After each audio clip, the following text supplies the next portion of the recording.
Magandang araw sa lahat, welcome po ulit sa ating channel ang Biyahe Ikomida.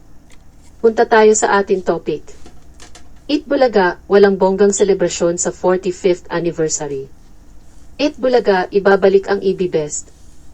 Ang Eat Bulaga, ang pinakamatagal na noon time show na pinagbibidahan ni Tito Soto, Vic Soto, at Joy De Leon, ay nagdiriwang ng ika-45 anibersaryo nito sa simpleng paraan sa July 30, 2024. Isang payak o simpleng pagdiriwang ng ika-45 anibersaryo ng Eat Bulaga. Sa telebisyon ang idinaos noong Martes, July 30, 2024. Nasanay ang publiko na nagkakaroon ng pagtatanghal ang Eat Bulaga. Sa malalaking venues tulad ng Araneta Coliseum, Mall of Asia Arena, at Philippine Arena, sa tuwing ginugunita ang anibersaryo ng longest-running noontime show. Pero may paliwanag ang pioneer hosts ng programa na sina Tito Soto, Vic Soto, at Joy De Leon tungkol sa kanilang pasyang magdiwang sa studio ng TV5 sa Mandaluyong City. Mensahe ni Joy, nagsisimula ang countdown para sa Eat Bulaga's 5 years to 5 decades. 5 taon hanggang 50 taon at higit pa. 5 taon o 1,826 days na lang para sa 5 dekada, kasama ang programang araw-araw na bumubulaga sa inyo.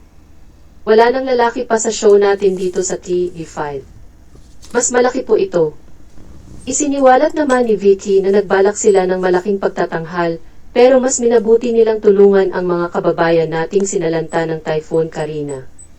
Saad niya, ang totoo po niyan, nagplano kami ng isang big show para sa selebrasyon ng 45th anniversary ng Eat Bulaga. Dahil isang napakahalagang milestone ito sa kasaysayan ng programa. Pero may mas malaki palang selebrasyon maliban sa magagandang kantahan at sayawan. Dahil sa haba po ng panahon, mas mahalaga yung magpadala tayo ng tulong sa mga nasalanta ng bagyo. Dapat sigurong magtulungan tayo upang ibangon ang kabuhayan ng mga pamilya na gustong makaahon araw-araw. Dinagdag ni Tito na magbibigay ang Eat Bulaga ng mga bigas at ibang mga pangangailangan sa mga barangay na lumubog sa baha. Binanggit ni Joy ang pagtulong na gagawin ng Eat Bulaga sa pamamagitan ng Dear Eat Bulaga segment. Anya, ang Dear Eat Bulaga po ay maghihintay sa mga liham ninyo, sulat tungkol sa mga pangkabuhayan ninyo. Mga negosyo po na gusto ninyong simulan, ibangon o palaguin. 15 pamilya po, 15 negosyo sa Dear Eat Bulaga, kabuhayan ni Juan. Sa huli, inilahad ni Vicky ang diumano'y pinakamalaking dahilan ng kanilang pasyang huwag ng magdaos ng magarbong pagdiriwang para sa ika-45 anibersaryo ng Eat Bulaga. Ang budget para sa isang big show ay gagamitin na lang para sa pagtaguyod ng pangarap ng pamilya at kabataan. Sa 45th anniversary, muli natin sisimulan ang college scholarship para sa 30 college students sa IBEST Eat Bulaga's Excellent Students. May pagmamalaking balita ni Vic tungkol sa scholarship na ipinagkakaloob ng kanilang programa sa mga karapat-dapat na mag-aaral. Ang Eat Bulaga ay unang umir sa RB9 noong July 30, 1979. Nanatili ang noontime show sa naturang istasyon hanggang 1989. Lumipat ang programa sa ABS-CBN 1989 to 1995 at GMA 7 1995 to 2023. Kasalukuyan itong napapanood sa TV5. Punta tayo sa ating susunod na topic. Maine Mendoza at Arjo Ataide nagmarka ng unang wedding anniversary. Happy wedding anniversary, Maine at Arjo.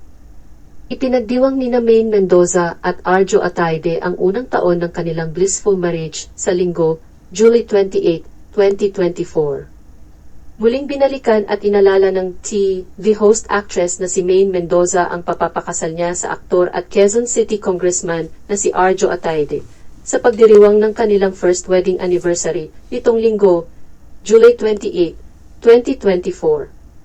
Sa Instagram, magkasunod na ibinahagi ni Maine ang ilang kuhang larawan nila ni Arjo, maging ang video highlights sa naganap nilang pag-iisang dibdib. Sa video, makikita ang naging preparasyon ng dalawa bago ang kanilang kasal, paglakad ni Maine papuntang altar, pagbasa nila sa kanilang wedding vows, at iba pang pangyayari sa reception. Mababasang caption dito ni Maine, published as is, been a year, heart emoji. Highlight ng video ang wedding vows ng dalawa para sa isa't isa. Sa wedding vow ni Arjo, binalikan niya ang kanyang naramdamdaman nang makita sa kauna-unahang pagkakataon si Maine. Aniya, hi, Maine. Naaalala ko pa kung paano kita nakita sa unang pagkakataon. Parang eksena sa pelikula, pero sobrang totoo sa akin. Ang isang taong lagi kong crush, gusto kong makilala, magtrabaho with all odds ay laban sa amin tila, hanggang sa dumating ang tamang panahon. Hindi ko pinilit, alam kong ikaw yun. Salamat sa pagpili mo sa akin. Salamat sa pagiging best friend ko.